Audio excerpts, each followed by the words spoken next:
Hello friends, welcome to Takshala law academy. I am advocate Sneha Soni. आज हम discuss करेंगे Bihar PSS जे की कंटिन्यूइंग की जो वीडियो लेक्चर्स चल रहे हैं उसी को हम आगे बढ़ाएंगे। और आज हम डिस्कस करेंगे Indian contract act part 2। Part 1 हम डिस्कस कर चुके हैं, जिसमें सेक्शन 1 to 20 तक के क्वेश्चन जितने भी रिसेंट आए हैं फ्रॉम 2013 to 2018 तक के जितने भी क्वेश्चन आए हैं वो हम डिस्कस कर चुके हैं। आज हम डिस्कस करेंगे पार्ट 2। तो लेट्स बिगिन। तो फर्स्ट क्वेश्चन जो आ रहा है दैट इज़ 2018 में क्वेश्चन आया था, what would be the effect of mistake as to law enforce in India on a contract. यानी कि मिस्टेक ऑफ लॉ की बात की जा रही है। The contract will be not voidable. Section 21 ये बात आपका बोलता है। सेक्शन 21 डायरेक्टली प्रोविज़न ले डाउन करता है effect of mistake as to law. तो सेक्शन 21 और ये क्वेश्चन आपसे पूछा गया था 2018 में।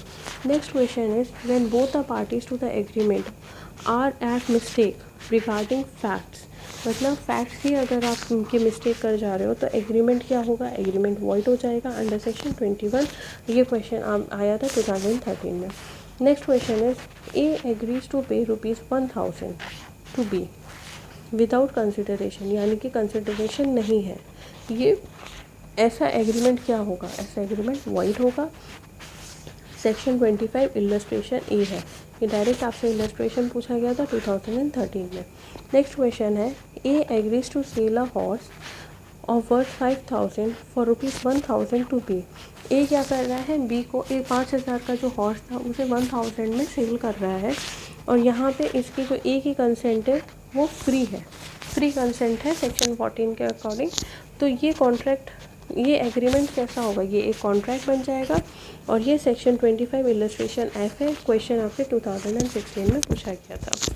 Next question is a an agreement to restrain a marriage is. इसके बाद एक और क्वेश्चन देखते हैं, an agreement to remain unmarried is. Restrain to marriage, आप शादी नहीं करोगे। नेक्स्ट रिमेन अनमैरिड, आप शादी नहीं करोगे और आप शादी नहीं कर सकते हो। तो ये दोनों कंडीशन आपके वॉइड है। सेक्शन 26 डायरेक्टली बताता है कि agreement in restraining to marriage is void. और ये दो बार पूछा गया है 2013 एंड 2016 दोनों time. Next question is an agreement the meaning of which is not certain और not capable of certainty is. ये क्वेश्चन आपका डायरेक्ट 29 सेक्शन 29 का है, एग्रीमेंट वॉइड फॉर अनसर्टेनिटी। यानी कि कोई एग्रीमेंट हो रहा है जिसकी अनसर्टेनिटी है, कोई सर्टेनिटी नहीं है उसके हैपनिंग की, तो वो क्या हो जाएगी, वॉइड हो जाएगी। Next question is an agreement in connection with horse racing under section 30 is. एक और क्वेश्चन पढ़ते हैं साथ में। In Indian law a wagering contract is. सबसे पहले हम समझते हैं वेजरिंग कॉन्ट्रैक्ट क्या होता है। वेजरिंग कॉन्ट्रैक्ट ये होता है कि दो पर्सन है ए और बी। ए बी ने ऐसा कॉन्ट्रैक्ट किया है या ऐसी चीज़ें चल रही हैं जिसमें क्या है, एक हॉर्स रेसिंग चल रही है। ए ने बोला कि हॉर्स जीतेगा, बी ने बोला कि नहीं हॉर्स हारेगा।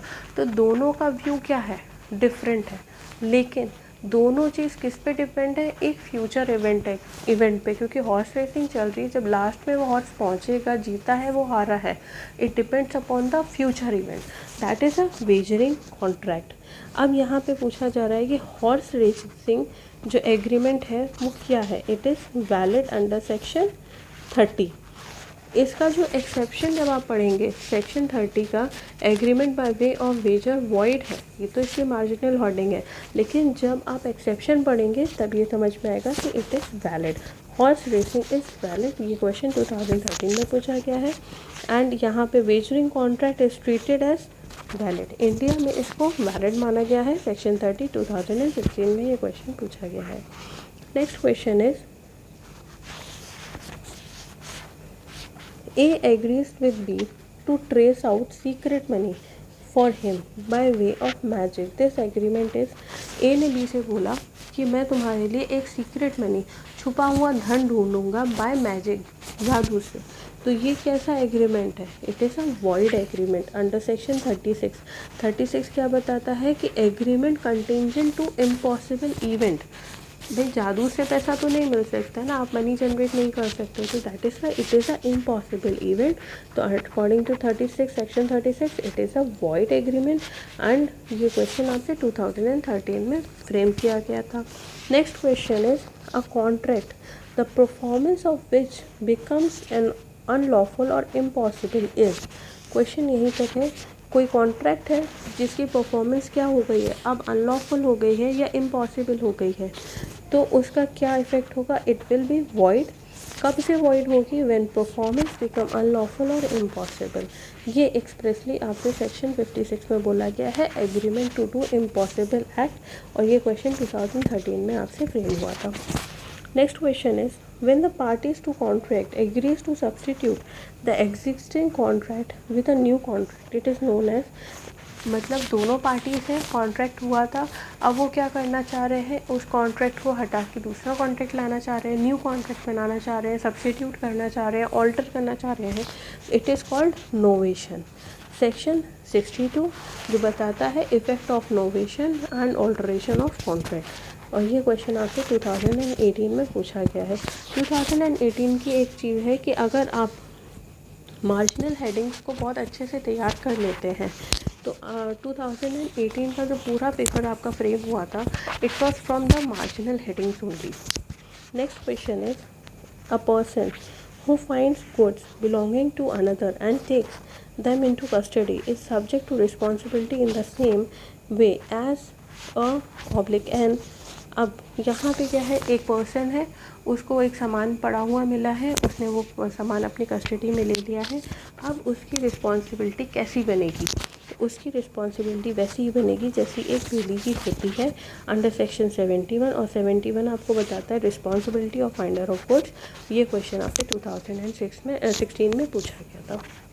Next question is A agrees to sell B a certain quantity of gunny bags deliverable on future day।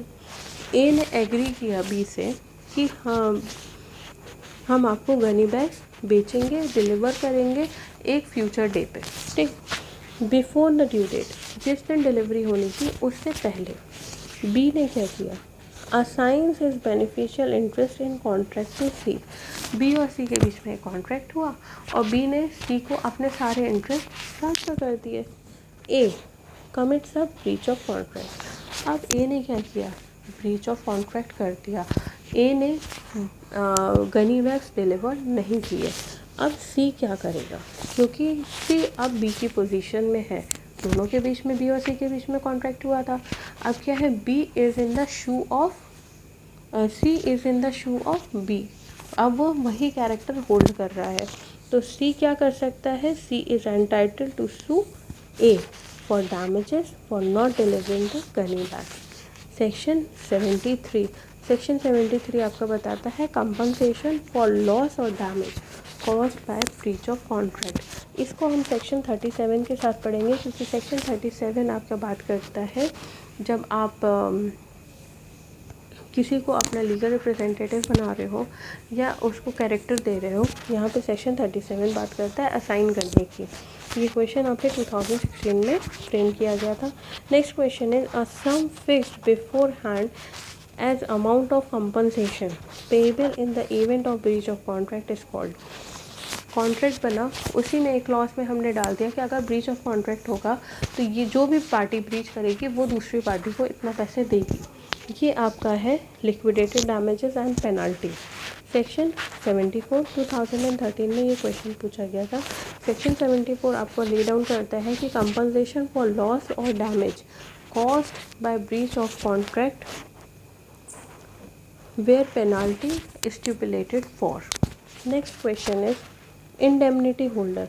ये आपका प्रोविज़न सेक्शन 125 से है, जहाँ पे इंडेमनिटी होल्डर की राइट्स के बारे में भी बात की जा रही है। Indemnity holder acting within the scope of his authority is entitled to recover from the promisor. क्या क्या रिकवर कर सकता है, डैमेजेस रिकवर कर सकता है, कॉस्ट रिकवर कर सकता है और सम्स भी रिकवर कर सकता है in accordance with section 125 of Indian contract act. और ये क्वेश्चन आपसे 2018 में पूछा गया था। Next question is section 128 of Indian contract act is related to surety liability के बारे में ये बात करता है। एंड और ये जो ये डायरेक्ट आपकी मार्जिन हेडिंग है सेक्शन 128 की, और ये क्वेश्चन 2018 में पूछा गया था। Next question is surety liability से ही है। The liability of surety under contract of guarantee is, जो श्योरिटी की जो लायबिलिटी बनेगी एक कॉन्ट्रैक्ट ऑफ गारंटी में, क्या उसकी लायबिलिटी बनेगी? को एक्सटेंसिव, साथ में जितनी प्रिंसिपल डेक्टर की बनेगी। ये आपका सेक्शन 128 में 2016 में क्वेश्चन आपसे पूछा था। Next question is a continuing guarantee, guarantee चल रही है 3 साल 4 साल जितने साल का भी कॉन्ट्रैक्ट है, मे बी रिवोक्ड, कब ख़त्म हो सकती है? फॉर फर्दर ट्रांजैक्शन, फर्दर कोई भी आप ट्रांजैक्शन करो हमें गारंटी नहीं देनी है, ये हम कब डिसाइड कर सकते हैं? गारंटर कब डिसाइड कर सकते हैं कंटिन्यूइंग गारंटी कब ख़त्म हो सकती है? किसी भी टाइम, कोई फिक्स टाइम नहीं है उसका, वो जब चाहेगा वो तब अपनी गारंटी वापस ले सकता है। ये बोला गया सेक्शन 130 में, जो बताता है रिवोकेशन ऑफ कंटिन्यूइंग गारंटी। ये क्वेश्चन आपसे 2018 में फ्रेम किया गया था। Next question is if the belly without the consent of bailor mixes the goods of bailor with his own goods in such a manner that it is impossible to separate the goods and deliver them, the bailor is entitled to be। अब यहाँ पे question है कि बेली है, बेली ने क्या किया? Baler का कुछ सामान था उसके पास, बेलर के से पूछे बिना उसने अपना सामान बेलर के सामान में मिक्स कर दिया, और ऐसे मिक्स किया कि उसे सेपरेट नहीं कर सकते हैं। कुछ सामान ऐसा होता है जो हम सेपरेट नहीं कर सकते, कुछ सामान ऐसा होता है कि सेपरेट कर सकते हैं। अब यहाँ पे बेलर क्या कर सकता है? Bailor civil imprisonment for maximum 6 month bailee को कॉज कर सकता है। ये एक्सप्रेसली आपका सेक्शन 157 में दिया गया है। Effect of mixture without bailor's consent when the goods can not be separated, और ये आपसे 2018 में क्वेश्चन पूछा गया था। नेक्स्ट क्वेश्चन है the bailment of goods as surety for payment of डेप्ट और performance of a promise is called pledge. यहाँ पे आपसे प्लेज की डेफिनेशन पूछी गई थी, सेक्शन 172 क्वेश्चन पूछा था 2018 में। ये क्वेश्चन दोबारा लिख दिया गया है। ओके, नेक्स्ट क्वेश्चन है who may employ agent. Direct आपका क्वेश्चन पूछा गया है सेक्शन 183 से, हु मे एम्प्लॉय एजेंट। तो आंसर है any major and person of sound mind. तो कोई भी मेजर हो और पर्सन जो है जो अपॉइंट करना चाह रहा है, एम्प्लॉय करना चाह रहा है, वो कैसा होना चाहिए? साउंड माइंड का होना चाहिए। सेक्शन 183 2018 में क्वेश्चन आया था। Next is in which condition an agent sub delegate his authority to another person. एक एजेंट है वो अपनी अथॉरिटी कब सब डेलीगेट कर सकता है? तो वो तब कर सकता है जब कमर्शियल वो ऐसे प्रैक्टिस में इन्वॉल्व हो जहाँ पे डेलीगेशन होती है। सेक्शन 190 जो बताता है where agent can not delegate. Next question is an agency under contract act is terminated by. Termination of agency section 201 question 2016 में आया था। नेक्स्ट इज़ हमारे केस लॉज, जो पूरे 2013 से 2018 में जितने भी केस लॉज आए हैं, तो हमारे 4 केस लॉज आए हैं, तो हम डिस्कस करते हैं। मॉस वर्सेस फर्लेन का केस आया था, पूछा था किससे डील करता है, तो deals with quasi contract. Second question है कि हार्वे फैसे में जो प्रिंसिपल ले डाउन किया गया था वो इंडिया के किस केस में भी ले डाउन किया गया था? तो इंडिया का केस था DI मैकपर्सन वर्सेस MN अपन्ना। अब यहाँ पे हुआ क्या था हार्वे वर्सेस फैसे के केस में? हार्वे वर्सेस फैसे के केस में ये हुआ था कि फैसे के पास थी प्रॉपर्टी,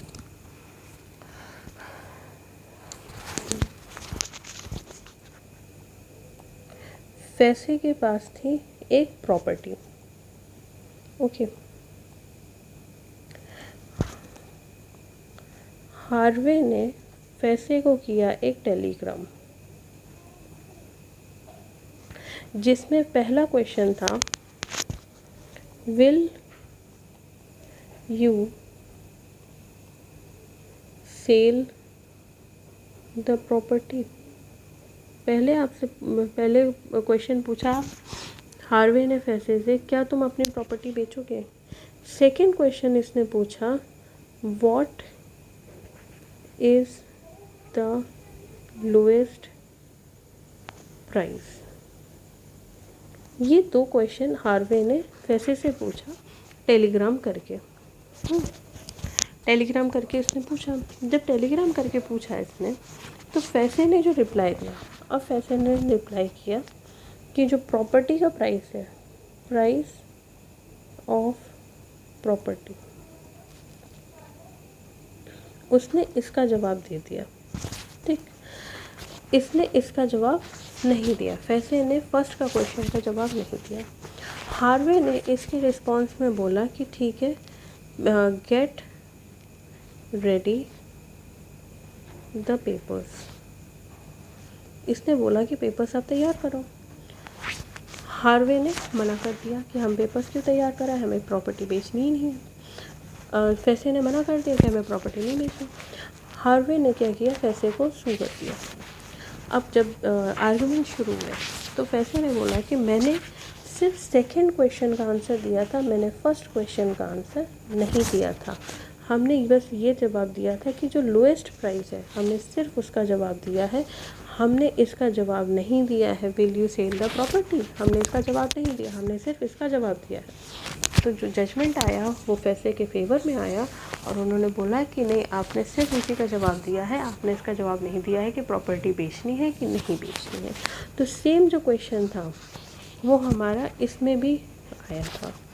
ओके, तो यही क्वेश्चन आपसे पूछा गया था कि जिस तरह से ये वाला केस था उसी तरह से ये वाले केस में भी प्रिंसिपल ले डाउन किया गया। नेक्स्ट हमारा क्वेश्चन है मोहरी बीवी वर्सेस दामोदर दास घोष, जो आपकी बात करती है कि माइनर से अगर आप एग्रीमेंट करोगे तो क्या इफेक्ट होगा। ये अगर आप माइनर के साथ, minor is in the contract, तो वो एब इनिशियो हो जाता है, शुरू से ही ख़त्म। Okay, so to let us know what you think about this. जो भी वीडियो आपसे डिस्कस हुआ कॉन्ट्रैक्ट 1 कॉन्ट्रैक्ट 2 दोनों के बारे में, आप प्लीज़ हमें कमेंट बॉक्स में बताइएगा। दूसरा, आप ये ज़रूर बताइए कमेंट करके कि आप नेक्स्ट क्या देखना चाहते हैं। And do subscribe our channel, like it, share it, and thank you so much.